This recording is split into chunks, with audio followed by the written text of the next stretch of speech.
दोस्तों नमस्कार। एक बार फिर से आपका स्वागत है हमारे यूट्यूब चैनल लर्नेक्स अराउंड अस। दोस्तों, हमारे चैनल से सभी व्यूअर्स, प्यारे बच्चों, डियर स्टूडेंट, आपको और आपके पूरे परिवार को बहुत बहुत दीपावली की शुभकामनाएं। हैप्पी दिवाली। इसी के साथ आज हम लोग पढ़ेंगे रोमन नंबर।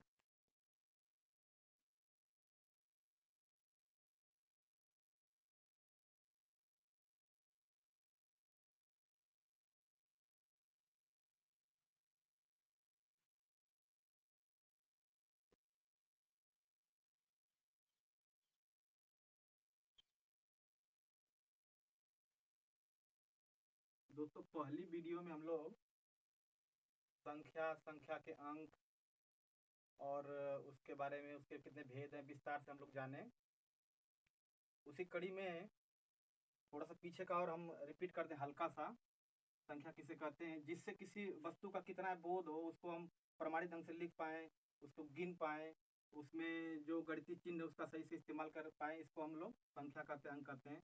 तो जैसे ये 1 2 3 4 5 6 7 8 9, ये जो है अंक हैं। उसी क्रम में ये 2 3 4 5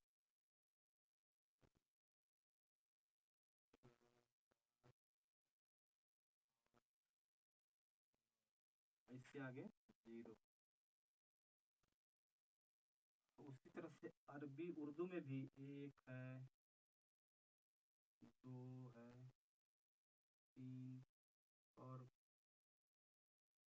ऐसे करके कुछ ऐसे अंक होते हैं, मुझे सही से याद नहीं है फिलहाल। तो दोस्तों, ये हो गया हिंदू अरेबिक नंबर अंक, ये हो गया हिंदी और संस्कृत के अंक, ये हो गए उर्दू के अंक। तो ये पिछले वीडियो में हमने जान लिया था, पहचान लिया था। अभी उस वीडियो में जो छूट गया था उसका नाम था रोमन अंक। तो रोमन अंक जैसे ये हो गया 1 और ये हो गया आपका 2। तो कैसे लिखेंगे, कैसे जानेंगे इसको? पहले चिन्हों को देख लेते हैं। रोमन अंक में कितने अंक होते हैं, कितने चिन्ह होते हैं, कैसे उसको जोड़ेंगे, कैसे घटाएंगे, कैसे गुणा करेंगे, कैसे बड़ी संख्या लिखेंगे, इसको आज हम लोग समझेंगे। इसको विस्तार से आज हम लोग जानेंगे। तो ये हो जाता है, इसमें कुछ ये इसका इस्तेमाल होता है, फिर ये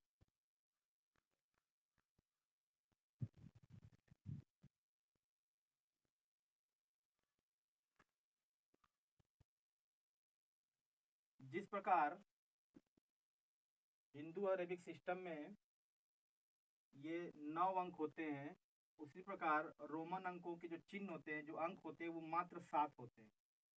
इसी 7 अंकों से जो है बड़ी से बड़ी संख्या लिखी जाती है, पढ़ी जाती है, और इसी अंकों से जोड़ होता है, घटाना होता है, गुणा और भाग होता है। इसके कुछ नियम होते हैं जिसे हम बेसिक कॉन्सेप्ट कहेंगे। उसका बेसिक कॉन्सेप्ट, मूल अवधारणा को समझ लेते हैं पहले। तो अगर ये लिखा है तो इसका मतलब 1 होता है, इसका मतलब जो है 5 होता है, इसका मतलब यक्स का मतलब 10, यल का मतलब 50 होता है, सी का मतलब हो जाता है 100 और डी का मतलब हो जाता है 500। और वहीं पर यम का जो मतलब होगा वो 1000 हो जाता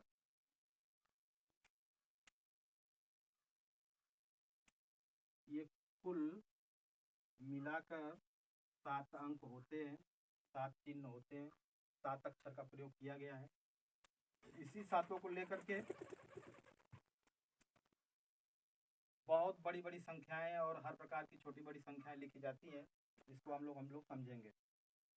जैसे पहले इसके मूल कॉन्सेप्ट को, मूल अवधारणा को समझ लेते हैं। तो इसकी मूल अवधारणा ये है कि जैसे दार्शनिक प्रणाली की बात कर लें अगर हम इसमें हिंदू अरेबिक सिस्टम में, तो मान लीजिए जैसे 1 लिखना है तो 1 है, ये 125 लिखना है तो इस तरह से लिखेंगे। लेकिन इसमें रोमन अंक में ऐसा नहीं होता है। रोमन अंक में लिखने के लिए किसी अक्षर को आगे रिपीट कर लेते हैं या फिर पीछे रिपीट कर लेते हैं। जब आगे रिपीट कर लेते हैं वो चीज़ उतनी ही जुड़ जाती है। जैसे मान लीजिए आपको ये हो गया 10, यहाँ से हमने ले लिया 10, और 10 में जब ये हटा देंगे एक बगल में लिख देंगे तो ये 11 हो जाता है। इसमें दहाई इकाई सैकड़ा सिस्टम नहीं होता है, ये रोमन अंक का सिस्टम है। ये 11 हो गया। अगर मान लीजिए आपको 17 लिखना है, तब आपको पहले 17 का विन्यास करना पड़ेगा। 17 होता कैसे है, तो जिसे होता है 17 10 धन 7, 10 धन 7 से हो जाता है 17। तो 10 को हम लोग लिख लेंगे, यहाँ से उठा लेंगे यक्स को, तो ये हो गया 10, और यहाँ से ले लेंगे 5, तो ये हो गया 15, और ये 16, और ये 17, ऐसे लिखा जाता है।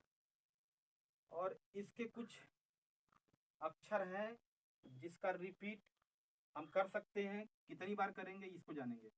देखिए, इसमें भी को और एल को और डी को आप रिपीट नहीं कर सकते, इसको रिपीट नहीं करना।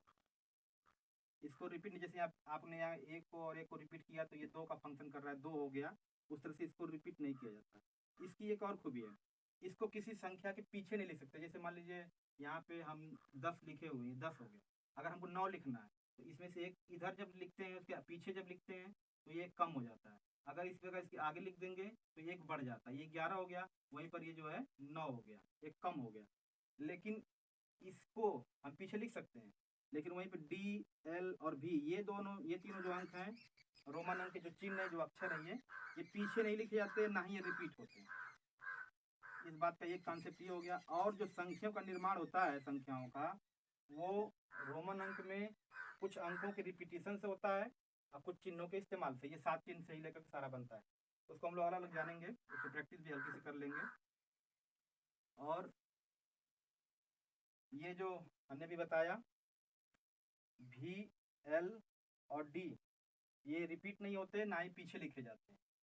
और बाकी इसको छोड़ के जितने भी अक्षर हैं, जितने भी अंक हैं, जैसे कि ये आई भी और आपका आई एक्स सी और ये एम, इसको आप 3 बार रिपीट कर सकते हैं। ज़्यादा ज़्यादा कितनी बार, ये बात बहुत जानना जरूरी है, 3 बार। रोमन अंक में किसी चीज़ को रिपीट करके ही संख्या बनती है, और 3 बार से अधिक नहीं रिपीट सकते। किसी भी चीज़ को 3 बार से अधिक रिपीट नहीं कर सकते, और पीछे भी अगर आप लिख रहे हैं तो 3 बार से ज़्यादा नहीं लिख सकते, ये नियम है। तो ये हो गया बेसिक कॉन्सेप्ट। अब हम लोग कुछ संख्याओं को लिखेंगे और जानेंगे, फिर संख्याओं को जोड़ेंगे, गुणा करेंगे, भाग करेंगे, इसके बाद थोड़ी सी इसके इतिहास को जानेंगे। तो जैसे मान लीजिए लिखना है 100 लिखना है अगर रोमन अंक में। कुछ परीक्षाओं में, जैसे जो प्राइमरी लेवल के बच्चे हैं 6, 7, 8 में, रोमन अंकों में लिखने के लिए, और अंक जो रोमन अंक होंगे उसको जो है हिंदू अरेबिक में बदलने के लिए, और हिंदू अरेबिक को रोमन अंक बदलने के लिए सवाल आते हैं। और कुछ कठिनाई का स्तर जब बढ़ता है तो इनको जोड़ने या घटाने के लिए भी कहा जाता है। इसके अलावा इसका कुछ ज़्यादा इस्तेमाल कंपटीशन लाइफ में नहीं है। पहले इसका इस्तेमाल था, लेकिन इन दिनों जो है इसका इस्तेमाल घटता जा रहा है। जैसे कि रसायन विज्ञान के तत्वों के वर्गीकरण में जो है आवर्त सारणी वगैरह में रोमन अंक लिखे जाते थे, लेकिन नए निर्देश के अनुसार उसको भी अब बंद कर दिया गया है। कक्षा जो है हम लोग रोमन अंक में ही लिखते हैं, ये एक लिखने की परिपाटी है, और उसका कारण क्या हम वीडियो के लास्ट में बताएंगे। और रीजनिंग में, डिकोडिंग में जो हमारे बच्चे हैं वीडियो देखने वाले, जैसे SSC GD आर्मी के वगैरह जो रीजनिंग की तैयारी करते हैं, उसमें जो है ये कोडिंग डिकोडिंग के मद्देनजर आपका रोमन अंक महत्वपूर्ण हो जाता है। इसलिए इस वीडियो को अच्छे से देखेंगे तो समझ में आएगा, और कहीं फिर सवाल आ गया तो उससे जूझ लेंगे, और अगर सवाल कम भी आया, नहीं भी आया, तो अपने छोटे भाई बहन को हम पढ़ा पाएंगे, जान पाएंगे। तो दोस्तों, अगर 100 लिखना है तो सीधे 100 का जो सिंबल है उसको उठा के लिख दिए, 100 हो गया। अगर मान लीजिए आपको 200 लिखना है तो इसको रिपीट कर देंगे, ये 200 हो गया। अगर आपको 300 लिखना है तो 300 के बराबर आपका 3 ठो सी लगा देंगे तो ये 300 हो गया। अब कुछ संख्याओं को ले लेते हैं, उनको लिखते हैं। कोई भी संख्या, whatever comes in your mind, जो भी है, जैसे कि 12, 27, 70, 50 या 501, इसको जरा लिख के प्रैक्टिस कर लेते हैं। तो जैसे देखिए 10, इसको पहले विन्यास करते हैं, अलग अलग करते हैं, तो हो जाता है 10 धन 2, तो रोमन अंक का ये तरीका है लिखने का। 10 को पहले लिख लेंगे, वो यक्स, ये 2 को जो है इसको हम रिपीट करते हैं तो 2 हो जाता है, तो ये 11 और ये हो गया 12। अब हमको 27 लिखना है तो पहले सबसे पहले हम 20 लिखेंगे, तभी हमने कहा यक्स को रिपीट कर लेंगे तो 10 और ये 10 20 हो गया। इसके बाद 7 है तो 7 को तोड़ेंगे अगर हम तो 5 धन 2 मिलेगा, जिससे 27 का अगर हम विन्यास करें यहाँ पे तो ये हो जाता है आपका 10 धन 10। चिन्हों के हिसाब से जो चिन्ह हमारे काम के उन्हीं के हिसाब से विन्यास करेंगे, क्योंकि इस सारणी में 10 हमको मिल रहा है तो उसको हमको लगाने के लिए इसका विन्यास करना पड़ेगा। धन आपका 5 हो जाएगा तो ये 15 25 हो गया, और आपका ये 2। तो इसको हमने रख दिया 10, फिर इसको हमने सटा दिया इसके पास नजदीक में लिख दिया बगल में, तो ये 10 10 20 हो गया। 5 को हम यहाँ से ले लेंगे भी, तो ये आपका 25 हो गया। अब बचा 2, 2 के लिए जो है ये 26 और ये 27 हमने लिख लिया। तो इस प्रकार से ये जो 27 था रोमन अंक में लिखा गया। इसी कड़ी में 70 है, 70 लिखना है तो 70 का विन्यास करेंगे तो हमारे काम की चीज मैक्सिमम टुकड़े इसके पहले बड़े से करते हैं, तो बड़ा टुकड़ा इसे मिलता है हमको 50, 50 मिलेगा और 20, तो 50 हमको ये बड़ी संख्या के रूप में मिल गया, और उससे छोटी जो है 10, और फिर आपका ये 10।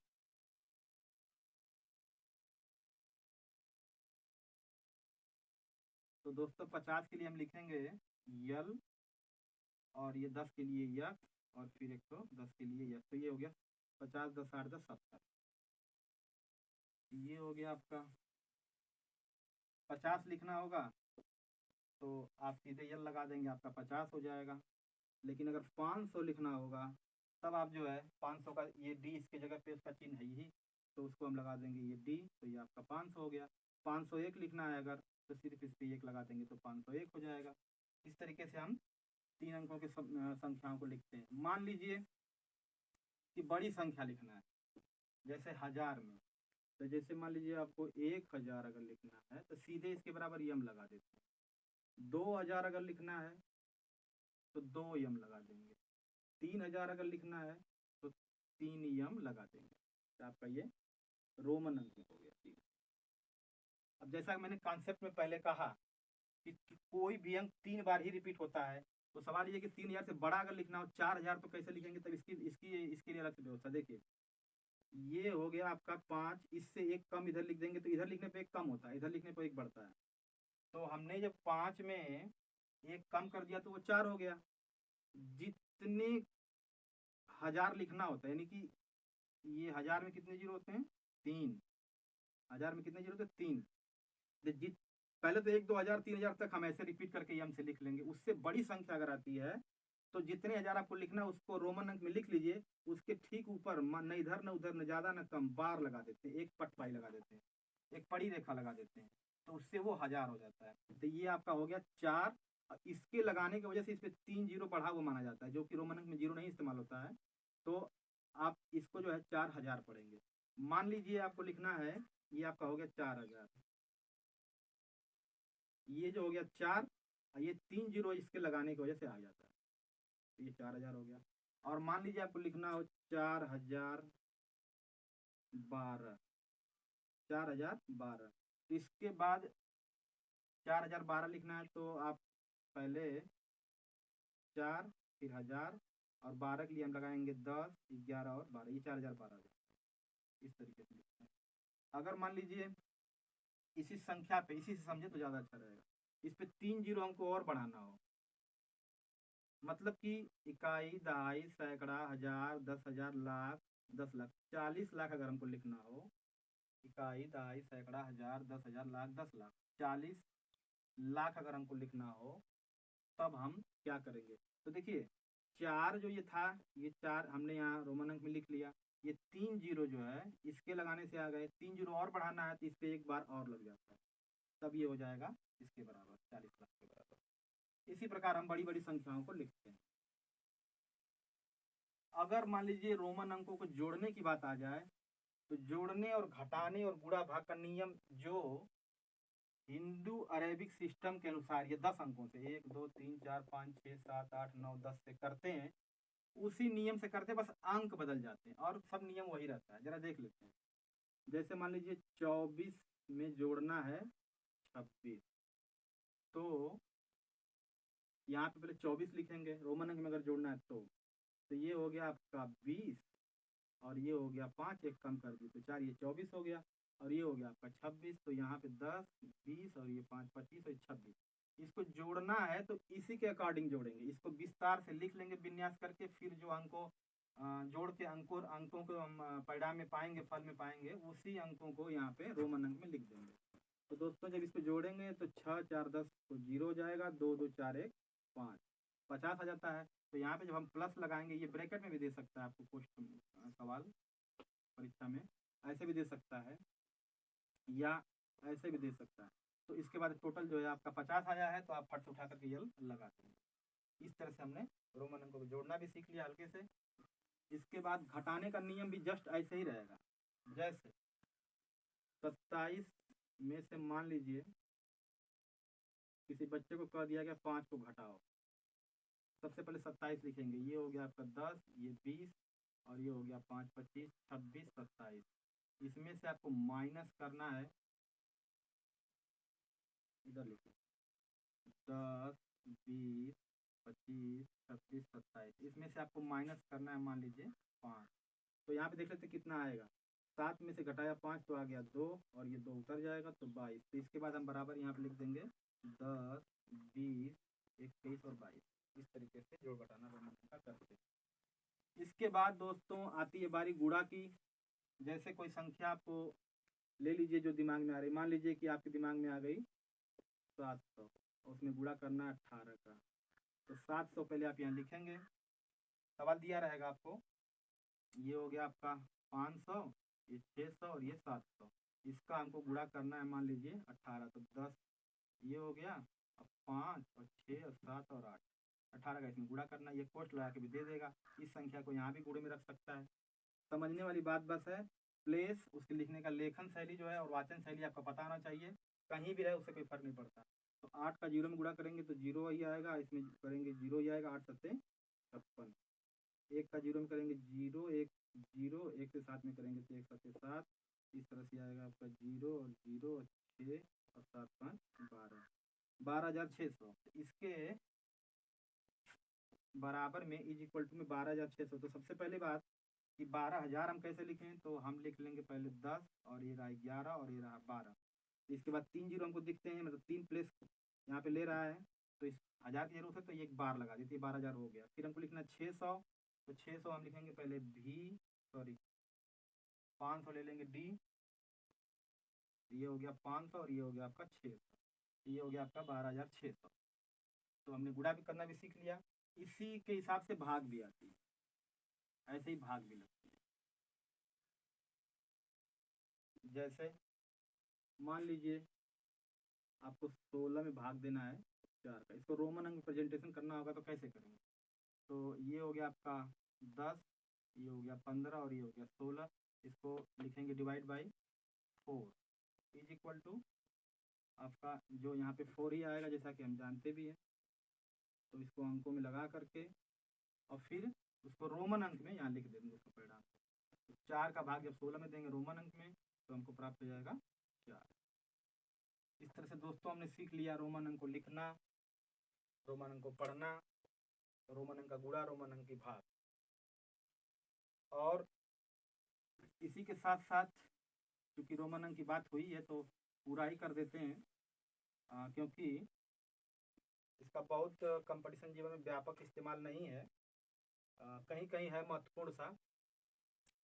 देखिए अगर हम इसको पृथ्वी माने और इसको अगर दुनिया का नक्शा मान लें थोड़ी देर के लिए, तो हम लोग एशिया में रहते हैं। एशिया से बहुत दूर एक और महाद्वीप है जिसका नाम है यूरोप, और पूर्व मध्यकाल के आसपास, यानी पूर्व मध्यकाल और उत्तर मध्यकाल के आसपास ये जो अंग्रेज हैं जो पूरी दुनिया पे कब्जा किए हुए थे और अपने को बहुत तेज समझ रहे थे, इससे बहुत पहले एक सभ्यता विकसित हुई थी, एक साम्राज्य खड़ा हुआ था जिसका नाम था रोम। आज भी इटली की राजधानी रोम है, यूरोप में आप जाएंगे तो मिलेगा। तो उस रोम का बहुत बड़ा साम्राज्य था, बहुत बड़ी सभ्यता थी। आज भी आप दुनिया के अजूबों में कोलोजियम को देख सकते हैं, वो भी एक अचंभित करने वाला एक बहुत बड़ा बिल्डिंग है। और वहीं से ये रोमन अंक जो है अंग्रेजों के पास आया था। अंग्रेजी की जो लिपि है, जैसे हमारी हिंदी की लिपि जो है देवनागरी है, उर्दू की फारसी है, उसी प्रकार अंग्रेजी की जो लिपि है, लिपि मतलब जहाँ से अक्षर पैदा हुआ, जहाँ से पहली बार लिखा गया, जहाँ से उसको पाया गया, जहाँ से उसको लिपिबद्ध किया गया, लेखबद्ध किया गया, पत्थरों पे लिखा गया।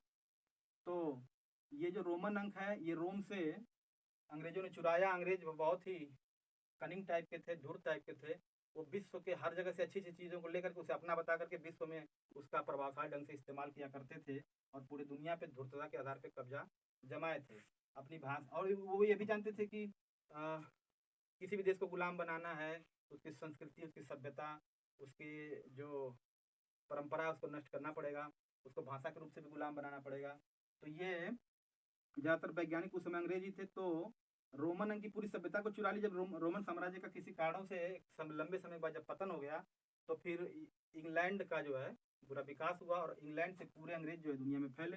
तो रोमन अंग भी इसी तरह से दुनिया में फैल गया और रोमन अंक जो है वैज्ञानिकों ने इस्तेमाल किया, इसलिए कक्षा वगैरह का लेखन जो है आवर्त सारणी में रोमन अंक का इस्तेमाल होता है। आज भी हम लोग जो है कंपटीशन विकल्पों को किताबों में सवालों को जो विकल्प के रूप में जैसे फर्स्ट सेकंड थर्ड फोर्थ ये डिफ्रेंशिएट करने के लिए, वैसे तो हम 1 2 3 4 क ख ग अ ब स से एक्स वाई जेड से भी लिख सकते हैं, लेकिन रोम की एक बहुत बड़ी सभ्यता थी, उसका बहुत बड़ा प्रभाव था, इसलिए उसको नज़रअंदाज नहीं किया गया। और अच्छा, यहाँ पे मैं बताना चाहूँगा कि ये जीरो जो है इसको लॉन्च करने वाला, बताने वाला, समझाने वाला दुनिया को भारत था। इसलिए गर्व का विषय है, हमें गर्व होना चाहिए कि हम भारतीय हैं। और ये जीरो जब इस 10वीं प्रणाली में सम्मिलित हो गया, तो ये 10वीं प्रणाली लिखने, बोलने, पढ़ने के हिसाब से आसान लगने लगी इसकी तुलना में, रोमन अंक की तुलना में। इसकी वजह से ये जो है सामान्य विद्यार्थी जीवन, सामान्य पठन पाठन जीवन और वैज्ञानिक जीवन से और लेख जगत से, राजकाज के जो लेखन कार्य होते हैं उस जगत से धीरे धीरे आउट हो गया। और इस जीरो होने की वजह से और इसका जो इसमें कमियां थी, इसको अगर छोटी से छोटी संख्या लिखना हो, अगर वो सिंबल पे है तब तो बड़े आसानी से लिख देंगे, जैसे 1000 बराबर यम, बड़ा आसान है। लेकिन अगर मान लीजिए अभी हम जाएं ये जो जैसे मैंने कहा यूरोप में जाते, तो यूरोप में एक चर्च है, यूरोप में एक बहुत बड़ा चर्च है और वहाँ पे आपको उसके दरवाजे पे जाएंगे तो आपको लिखा हुआ मिलेगा 1672। तो ये ऐसे नहीं लिखा होगा, वो आपको लिखा रहेगा यम, फिर आपको लिखा रहेगा ये डी, फिर सी, फिर ये हो गया आपका 50, 60, 70 और ये हो गया 72। यानी जो ऑस्ट्रिया का ये चर्च है बहुत प्राचीन काल का चर्च है, पुराने ज़माने का, 1672 का है। तो उस समय ये चर्च पे यहाँ पे एक पट्टी लगी हुई है, आप उसको देखेंगे तो ये इस तरह से लिखा है। तो देखा जाए तो ये इतने में ही हमने लिख लिया, समझ लिया, लेकिन ये लिखने की दृष्टि से और पढ़ने की दृष्टि से काफ़ी बोझिल है और बड़ी है। इसलिए ये जो है भाषा का एक स्वभाव होता है मित्रों, वो कठिनाई से आसानी की ओर भागती है। तो उसी लक्षण के अनुरूप ये जो रोमन अंक है धीरे धीरे लिखने पढ़ने बोलने के शैली से बाहर हो गया। और गर्व की बात है कि जीरो भारत ने दिया और भारत ने आज भी ये अंक जो है हिंदू अरेबिक अंक इस्तेमाल किए जाते हैं, ये तो हमने बताया था कम होते हैं। और इस वीडियो में बताने का ये मकसद था कि रोमन अंक को अच्छे से जान जाए लिखना पढ़ना, और अगर आप इसको सीख लेते हैं तो अपने छोटे भाई बहनों को जो जूनियर तक के क्लास में रोमन अंक को हिंदी में, हिंदी अंकों को, अरबिक अंकों को रोमन अंक में लिखने की बात आती है तो उस सवाल को आप बता पाएंगे, समझ पाएंगे। जो छोटे बच्चे हैं वो रोमन अंक को अच्छे से समझेंगे, जोड़ेंगे, घटाएंगे, उसमें नंबर उठाएंगे। और इसी के साथ मैं अपने वीडियो को यहाँ पे अंत करना चाहूँगा। बहुत बहुत धन्यवाद। लास्ट में एक अपील है, दीपावली में बहुत ज़्यादा पटाखा न छोड़ें। अभी हमारे देश में विश्व की सबसे बड़ी संस्था के महासचिव, संयुक्त राष्ट्र संघ के महासचिव एंटोनियो गुटेरेस ने भारत में आकर के एक नए आंदोलन का, अभियान का आगाज किया अभी कल, जिसका नाम है लाइफ, मिशन लाइफ। तो मिशन लाइफ को चलाने का उद्देश्य है, जैसे बच्चे तो समझेंगे नहीं ये क्लाइमेट जो है क्या नुकसान हो रहा है, बायोडाइवर्सिटी क्या है ग्लोबल वार्मिंग क्या है, क्लाइमेट चेंज क्या है, कार्बन उत्सर्जन। लेकिन बड़े लोग जानते हैं, फिर भी बच्चों को पटाखे दे देते हैं, छोड़वाते हैं। तो ये थोड़ा सा गलत है, 9 के बराबर पटाखा छोड़ें। और अगर बच्चे बहुत जिद करके छोड़ भी रहे हैं तो वो एक अपील है, मेरी रिक्वेस्ट यहाँ पे कि वो गार्जियन के साथ ही, अपने भाई बहन के साथ ही, बड़े भाई बहन के नेतृत्व में ही छोड़ें, कोशिश करेंगे न छोड़ें। और ये बहुत ही जागरूकता का विषय है। मुझे लगता है कि मुझे बोलना चाहिए कि नहीं बोलना चाहिए, लेकिन मैं बोल देता हूँ क्योंकि मैं टीचर हूँ, कि ये क्लाइमेट के बारे में, इन्वायरमेंट के बारे में जानना सबका विषय। जाति, धर्म, लिंग, धर्म, संप्रदाय, ये क्षेत्रवाद, जातिवाद, धर्मवाद से ऊपर उठ करके इस ग्रह को, पृथ्वी एक हमारे लिए बहुत सुंदर ग्रह है जिस पे ऑक्सीजन, हमको इसको बचाना है। ग्लोबल वार्मिंग और ये कार्बन उत्सर्जन और ग्रीन हाउस का इफेक्ट, इस सबको अगर हम समझ लें तो हम पटाखा छोड़बे नहीं करेंगे। बहुत बहुत धन्यवाद। हैप्पी दिवाली।